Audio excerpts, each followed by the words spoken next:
Ceci est un appel au calme. Le monde s'agite, détendons-nous. Tout le monde est un peu stressé en ce moment. Ne cédons pas à la haine et à la violence, comme nous le suggère le très belliqueux Arnaud Klarsfeld. Il faut des manifestations devant pour qu'il y ait pour que les tribunaux puissent considérer qu'il y a un trouble à l'ordre public, pour que la décision du ministre de l'Intérieur et de la préfecture soit justifiée sur des bases légales. Et les bases légales, c'est un trouble à l'ordre public. Et l'ordre public ne peut être troublé que si des gens manifestent pour dire on n'en peut plus. Arnaud, là, quelque part, j'ai envie de te dire, tu m'inquiètes. Tu m'inquiètes à jouer les gros bras, à faire le mec, le casseur. Non, sois prudent, parce que on n'est pas en Israël, t'es plus en train de faire ton service militaire. Tu sais, quand t'étais garde frontière, là, tu faisais n'importe quoi déjà. Il est fils de parents célèbres, chasseur de nazis, traîne une réputation de playboy et travaille habituellement comme avocat. Arnaud Klarsfeld, 37 ans, volontaire chez les gardes-frontières, il veut se rendre utile à Israël. Là, t'es revenu en France, donc là, faut que tu te conformes à certaines règles. Hein. On ne peut pas demander aux gens d'aller se bastonner. On va jouer au con, à menacer tout le monde, à provoquer tout le monde. Tu vas finir par te faire défoncer ta petite gueule de petite chatte d'appartement, là. Puis sois responsable, un peu, on doit être responsable, on doit montrer l'exemple. Il y a une jeunesse aujourd'hui qui est en difficulté, c'est la crise. Nous devons, nous, maintenant, prôner l'apaisement, la sérénité entre les communautés. La violence ne résout rien, comme disait le vieux maître chinois. Je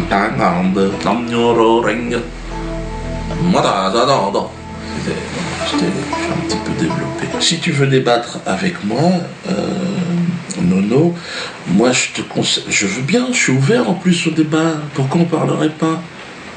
Hein? Viens me voir, ou même j'irai te voir, on parle, on communique, on l'avait déjà fait une fois à Klarsfeld, tu te souviens? Là, on peut parler de chambre à gaz. Apparemment, tu as envie de parler de chambre à gaz. Parlons-en. Bon, je suis pas sûr d'être très précis là-dessus, hein. Il y a Robert autrement, Robert Forisson, si tu veux, lui, je peux lui demander de te donner son contact. Mais bon, là, je sais pas si... Bon, après, tu vois, Robert, tu sais, on a fait un clip, tiens, regarde. Chaud ananas. Oh, chaud ananas. Ah, il aime aussi la danse. Alors oui, tu parles de chambre à gaz parce que comme quoi j'aurais plus ou moins dit à Patrick Cohen que je souhaitais que... Enfin, je regrettais qu'il ne soit pas mort dans une chambre à gaz. Mais c'est pas du tout ça que j'ai dit. Ah, il y a méprise, les gars, là. Patrick Cohen a fait une liste noire de personnes que l'on ne doit pas interviewer dans les médias. Quand je pense à ça, c'est dommage qu'ils aient arrêté les chambres à gaz. Ils ont monté ça, ils ont juste sorti un petit bout, mais t'as pas... Mais non, c'est pas ça. Patrick Cohen a dit que j'avais un cerveau malade. Écoute-le.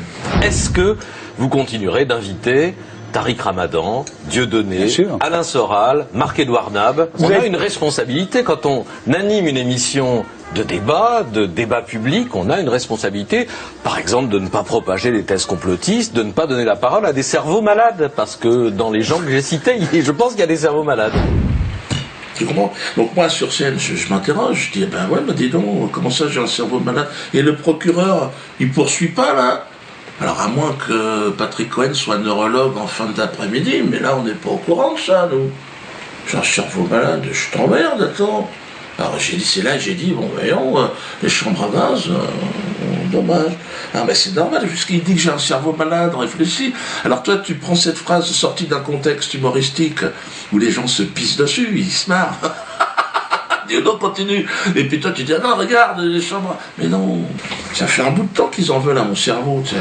Grosso modo, je suis un singe, c'est ça qu'ils prétendent. J'ai quand même le droit de m'exprimer. De toute façon, s'il y avait un procès sur ce truc-là de Patrick Cohen, je serais partie civile, moi. Mais oui, dis donc, parce que c'est sur les bases d'une émission qui a volé des images de mon spectacle. Donc, quoi qu'il arrive, je suis là. Allez-y. Je suis partie civile dans cette affaire. Et je vais gagner. Hein. Ben oui, qu'est-ce que vous voulez? C'est n'importe quoi. Alors, faut arrêter des conneries. Ça va. Klarsfeld, détends-toi le sphinx, hein. Ton père chassait les nazis, toi, mais là, moi je suis pas un nazi, Klarsfeld, regarde ma gueule.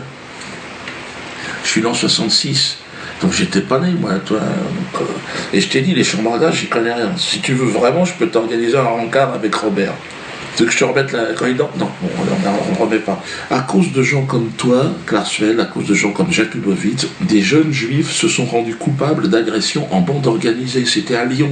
Samedi dernier, vers 23h, des jeunes issus de la communauté juive font irruption dans l'établissement pour en découdre avec 4 serveurs. Motif de leur colère, cette photo postée sur Internet. Les employés y font une quenelle, un geste équivoque lancé par Dieudonné et que certains assimilent à un salut nazi. Une demi-heure plus tard, les mêmes jeunes se rendent dans un restaurant du 7e arrondissement. Là aussi, ils souhaitent s'en prendre à un employé qui a posté le même type de photos sur les réseaux sociaux. Une bagarre éclate avec les agents de sécurité qui finissent par repousser les agresseurs. Le lendemain, nouveau raid similaire, cette fois à Villeurbanne. Un homme est frappé et enfermé dans le coffre d'une voiture. Ils ont été arrêtés, bon évidemment, comme des jeunes cons. Qu'est-ce que tu veux que je te dise? Les mecs, ils ont fait ça en mocassin, ils n'étaient pas profilés. Bon là, ils sont sous contrôle judiciaire. Donc là, ils vont certainement faire de la prison. Normalement, ils devraient être en prison. Petit coup de téléphone, mais bon, ça ne pourra pas tenir une éternité. Donc là, je dis aussi que la victime de cette agression donc, est déjà nommée Quenelle-d'Or cette année. Ce sera le 21 juin. J'espère qu'elle va bien, elle et sa famille, qu'elle n'hésite pas à prendre contact avec nous. Les autorités juives de Lyon ont été raisonnables. Contrairement à vous, ils ont appelé à l'accalmie. Regardez, écoutez-les. Ce sont des actes isolés. Bien évidemment que je condamne avec la plus grande fermeté parce que cela ferait une très mauvaise image à la communauté juive. Il est hors de question que qui que ce soit puisse, au nom de la communauté juive, pratiquer ce genre de bagarre ou d'expédition punitive. C'est totalement contraire au principe même de la communauté juive. Calmez-vous, les jeunes juifs de France, détendez-vous. Il paraît qu'ils veulent manifester devant le théâtre de la Main d'Or le 16 janvier prochain. Moi, je suis pour la manifestation, mais attention, les gars. De toute façon, moi, je demande aux autorités de nous protéger, mais le problème, c'est que il y a des gens en face qui sont pas contents non plus. Je vous ferai pas le poids, parce que les gens sont motivés, attention. Moi, je suis contre la violence. Je trouve que... Et je ne suis pas antisémite, si c'est ça qui vous fait peur. Non. Ah, vous pensez que... Non, non. Il y a un malentendu. Voilà, il y a un malentendu. Non, je suis pas antisémite. Je fais ce que je veux, quand même.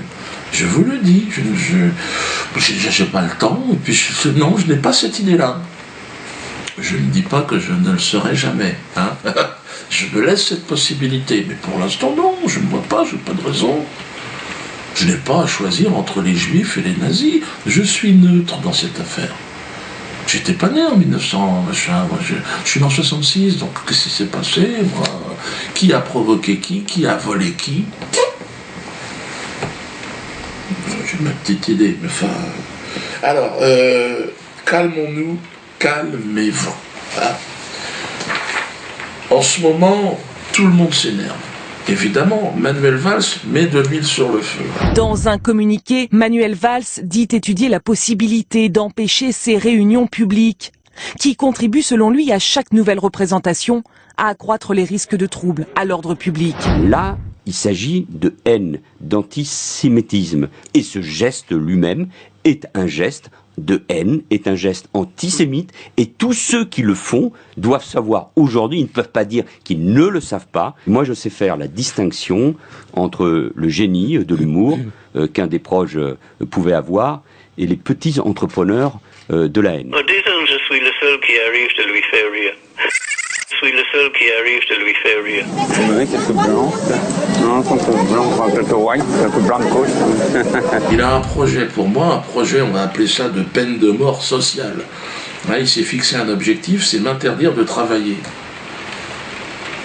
D'un côté, les associations de la pleurniche me font condamner à des lourdes sanctions, et de l'autre côté, on m'empêche de travailler. Merde, qu'est-ce que je dois faire? Je dois rester chez moi, écouter mes petits « papa, viens manger !» Ben, j'en ai 9 des gosses, moi.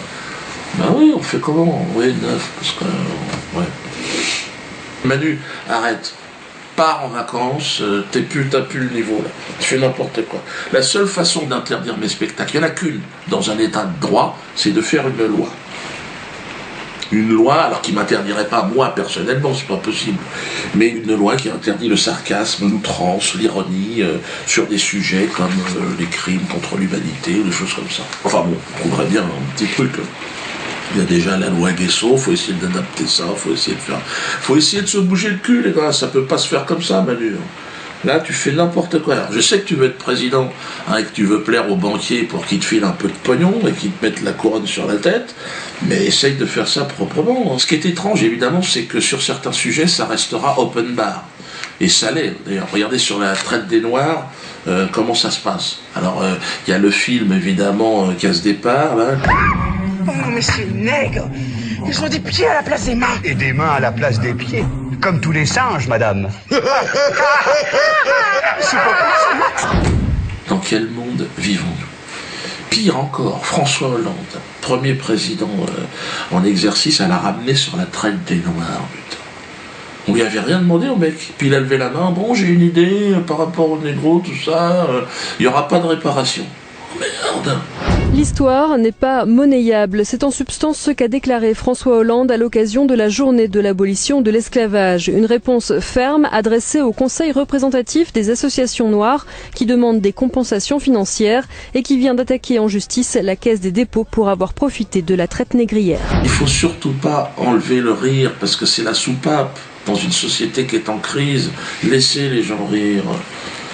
Vous vous rendez compte qu'en Martinique, aujourd'hui, au moment où on parle, vous savez que les béquets, parce que là, c'est directement lié, les béquets en Martinique, ils représentent 1% de la population, ils ont 90% des terres agricoles encore aujourd'hui. Les mecs, ils ont fait toute leur fortune sur le commerce des Noirs, ils s'en sont encore plein les poches, et ils ont passé la Révolution française, tout, la monarchie, les républiques, toutes les républiques. Bonjour, monsieur le président, de droite, de gauche. Et c'est moi le raciste. En plus, ils se mélangent pas parce que c'est pour la pureté de la race. Eux, ils sont complètement dingues, les béquets.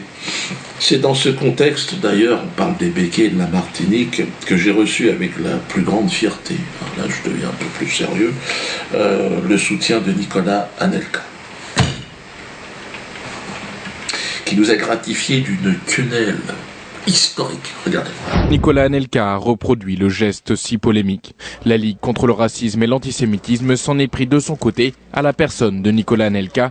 Nicolas, tes ancêtres peuvent être fiers de toi, vraiment. Tu es le Mohamed Ali français. C'est celui qui dit non, c'est le nègre qui s'oppose, qui se lève, qui se redresse. Canel. Mais pourquoi Canel, un ami, tu aurais même pu dire le frère Dieudonné. Nous sommes finalement le maillon d'une chaîne qui se referme sur une autre. L'esclave, il n'est pas loin. Et puis cette libération par la quenelle, elle concerne tout le monde. C'est pas seulement une histoire des négros. Il y a aussi, regardez, en Belgique, Laurent Louis. Je vous remercie. Il me reste juste une chose à faire, et je crois que le Parlement le mérite bien, c'est ceci. Parce que on est tous esclaves de ce système. Il faut qu'on se libère. Et là, je pense que 2014 va devenir l'année de la quenelle. Libérons-nous des béquets et des banquiers, ce sont les mêmes. Interdire mon spectacle, mais qu'est-ce qui va se passer, François? Qu'est-ce qui va se passer? Vous croyez quoi? Que les gens vont dire, oh, mais il n'y aura plus aucun spectacle qui va pouvoir se jouer. Le trouble à l'ordre public, si vous l'entretenez, ben, il y en aura partout. Et puis c'est facile d'arrêter un spectacle, hein, des boules puantes. Bon, les coups de téléphone, là, ils disent qu'ils vont envoyer des menaces d'alerte à la bombe dans mes spectacles. Mais dans tous les cinémas, il y aura des alertes à la bombe. Partout, dans tous les lieux publics, vous croyez que c'est... Calmons les choses. Hein? Zen attitude. Hein? François, tu la sens évidemment, qui se glisse dans ton cul, hein, la quenelle. Parce que je ne pense pas que tu iras à la fin 2014. À mon avis, tu vas être obligé de... Mais il ne faudrait pas que Valls prenne ta place, parce que... il est mauvais. Il est mauvais. Alors moi, ce que je te conseille, François, en attendant que ton départ très très proche,